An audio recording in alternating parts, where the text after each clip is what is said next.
The Kearney sighting of Lee Harvey Oswald, I think, is credible. I'm not certain it's true, but it's credible, and it's very important if it's true, because this sighting of Oswald occurred when the official story has Oswald in the Soviet Union. So if the Carney sighting of Oswald was really Oswald, or somebody using the name of Oswald, then it proves that something fishy was going on. That is, somebody was, either Oswald himself or somebody else was using Oswald's name in the United States while he was supposedly in the Soviet Union. This is not the only such sighting, but this is the one I'm dealing with here. Now, this is there's some FBI documents, and this is the earliest one that has to do specifically with Lee Harvey Oswald. I'm going to get to something earlier later in the video. But this is the document here, and in this here I've extracted what I find relevant and what I'm going to read. And this is from that November 25th, 1963 FBI document. Carney stated that while he was news director for station K-Box in Dallas, Texas during 1960 and 1961, he was contacted by an anti-Castro Cuban general, name not recalled, who attempted to recruit him as a pilot for an attack on Cuba, and also sought his assistance in obtaining funds and publicity for the venture. As a result of this contact, he received considerable publicity and was later contacted by numerous pilots who desired to volunteer their services in an anti-Castro force. Carney stated he had furnished the names of these individuals to the Cuban and also to the FBI in Dallas.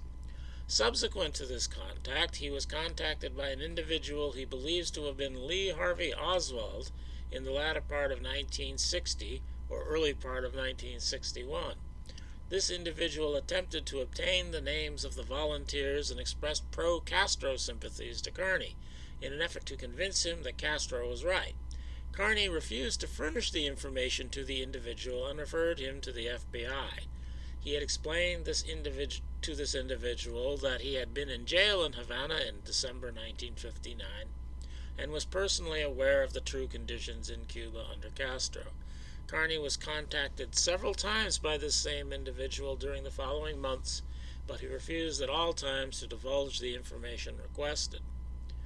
So in the first FBI interview here, Carney is saying in the last part of 1960 or the early part of 1961 that Lee Harvey Oswald was trying to get information out of him about who was plotting against Castro, or who was plotting against Castro.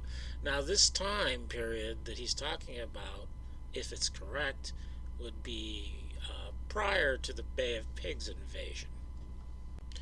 But in a report based on a December 6th, 1963 interview, some of these details change. Carney said that after his first interview, he realized that there was some conflict between the dates he alleged he had been contacted by Lee Harvey Oswald and the dates Oswald was in Russia. Carney said to the best of his recollection he had met Oswald or an individual of similar name and description 3 times in May of 1961 at Dallas Garland Airport. So now we find out he's saying May 1961, which is after the Bay of Pigs invasion. And I think it's good to note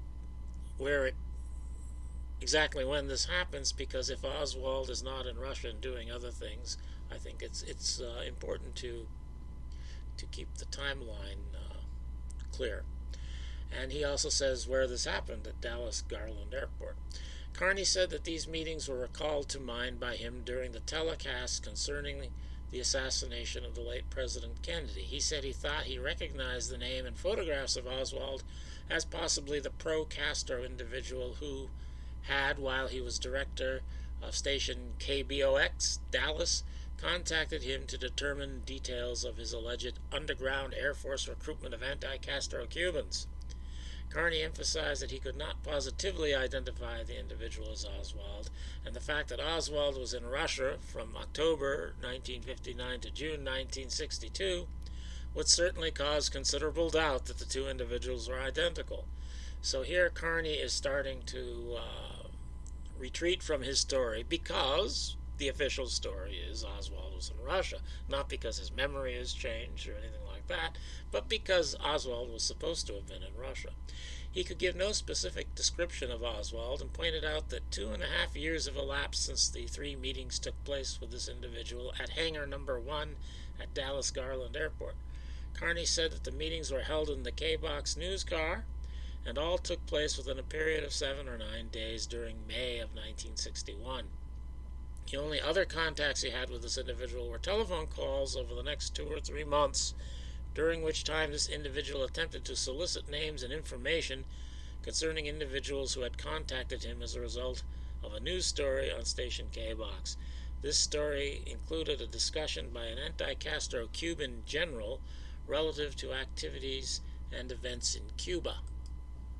Carney stated that in his capacity as news director of K-Box, he had put the story on the air upon promise of this Cuban general, name unrecalled, and I find this worthy of noting that he can't recall the name here even in his second interview and with the FBI, and the reason is because there are earlier documents, FBI documents, which name this general, so presumably the FBI should know who he is, and they don't tell us. And Carney, you would think, would probably remember the name by the second interview because he did a story on him, and this was referred to anyway over a period of months. Anyway, of getting the first shot into any newsworthy story from the anti-Castro Cuban forces, Carney said that he did not recall the name of this individual, where he came from, or where he went. He said he did recall, however, that this individual had mentioned something about going to Houston, but was unaware as to whether he had gone to Houston or not. Concerning the individual he thought was identical with Oswald, he could recall that he was violently pro-Castro, and he thought he claimed to be a member of the Fair Play for Cuba Committee. During the meetings with this individual and subsequent telephone conversations, no information concerning his actual identity was obtained, other than the name, which was either Lee Oswald or similar to it. He did not know when this individual arrived in Dallas, nor did he know where he came from or where he went. Carney said that he was sorry he seemed so positive in his identification of Oswald upon initial interview, but since he was not then sure of the dates he had met this individual, he thought perhaps it was identical with Oswald. Upon sufficient reflection and more accurate pinpointing of the time, he felt that although a remote possibility exists that it was Oswald, it was now his considered judgment that it probably was not. And the reason it's his considered judgment that probably it was not is because Oswald was supposedly in the Soviet Union. But if Oswald wasn't in the Soviet Union, he probably would still be positive, I think.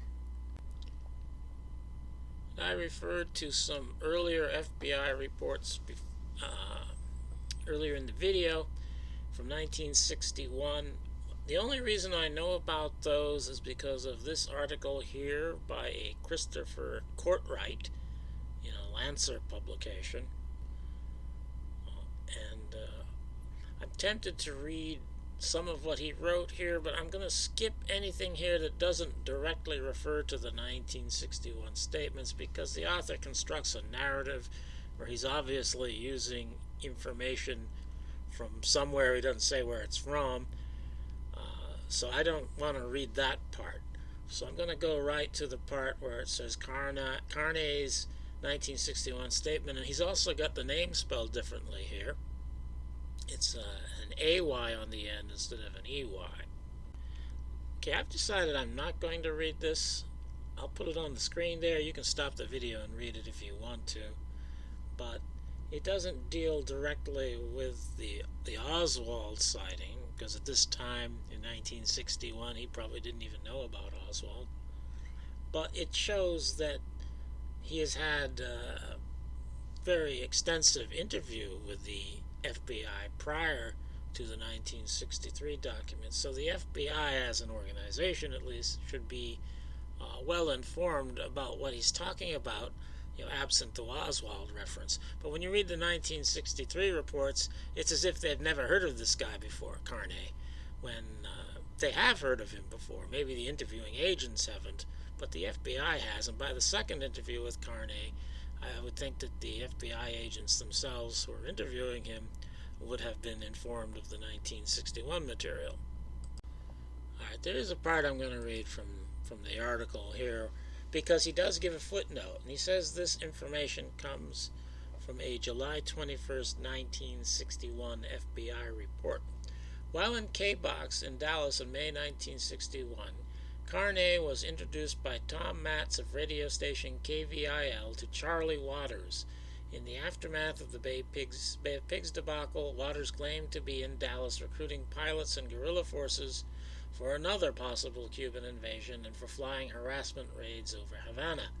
Waters told Carney that he was from Houston and that he was a vice commander of the anti-Castro Revolutionary Forces for the Western Hemisphere, saying he was on the way to Miami for a meeting with other anti-Castro leaders, including Antonio de Verona. Waters told Carney that K-Box could get the first news break on the meeting in exchange for airing Waters' plea for help. So apparently, this guy Waters is the Cuban general referred to in the 1963 FBI reports, and apparently the FBI knew this person's name in 1961, and yet no mention is made of that in the FBI report in 1963. Maybe that would not be the standard procedure, but you would think by the second interview in 1963 with Carney that the FBI agents would be aware of who this Cuban general was and ask him about it, but they didn't do that. So I get the feeling that the FBI is trying to de-emphasize this Oswald sighting, and that makes me think that it probably is a real Oswald sighting, and that the FBI knew it, and they didn't want to put any more information in their 1963 report than they had to. So I'm not certain about this sighting, but I think it's credible, and there is other information that Oswald was doing things in Mexico and the United States and Cuba. We have a sighting of him by the Dr. Loache sighting of him in Havana after the Bay of Pigs invasion. And that probably be before this. So he might have been in Cuba Oswald might have been in Cuba during the Bay of Pigs invasion, and then he might have come back to the United States to do Castro's good work in the U.S., and we have Elizabeth Mora seemingly thinking that Oswald was involved in Fair Play for Cuba activity prior to going to the Soviet Union. She seems to be confused about the timing of things, but it may be that he was doing things in 1961 that Elizabeth Mora was aware of, even if she didn't know exactly what the timeline of the supposed Russia travel was. So it's all confusing, and nothing is, you can't put it together for certain, but there's lots of indications, and there's also the Bolton Ford sighting, which is in this time period too. So I think this is credible, but I'm not absolutely certain. I'm not convinced that it's definitely Oswald or even someone using his name, but I think it probably is. And I guess I'll end this here because I don't really have the time here to bring that other information into it. I'll do a separate video on each one if I get around to it, the Bolton Ford and the Elizabeth Mora stuff. But that'll do it for this.